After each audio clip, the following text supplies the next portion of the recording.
సోదరులారా, అల్లాహ్ సుబ్హానహు వ తఆలా అంటున్నాడు, యా అయ్యుహల్లదీన ఆమనుత్తఖుల్లాహ్, విశ్వాసులారా నిజంగా మీ గుండెల్లో అల్లాహ్ యొక్క భీతి ఉంటే, నువ్వు అల్లాహ్ని నమ్మితే, పరలోకాన్ని విశ్వసిస్తే, జన్నతులో వెళ్ళాలనేటువంటి కోరిక ఉంటే, తీర్పు దినముందన్న ప్రగాఢ నమ్మకం ఉంటే, ఇత్తఖుల్లాహ్, భయపడు.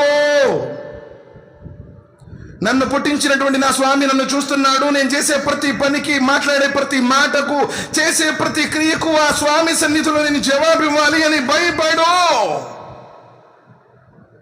వల్తన్జుర్ నఫ్సు మా కద్దమత్ లిగద్, ప్రతి వాడు రేపటి కోసం ఏం చేసుకుంటున్నాడో నేడే చూసుకోవాలి. క్యా హై భయ్ హమారే పాస్, ఏముందని మన దగ్గర. ఆనాడు వాళ్ళు జీవితాన్ని మొత్తం ధారపోసినా కానీ, తృణప్రాయంగా ప్రాణాలను త్యాగం చేసినా కానీ, నా పరిస్థితి ఏమవుతుంది, నా పరిస్థితి ఏమవుతుంది, ఎల్లప్పుడూ ప్రతి క్షణం పరలోక చింతన.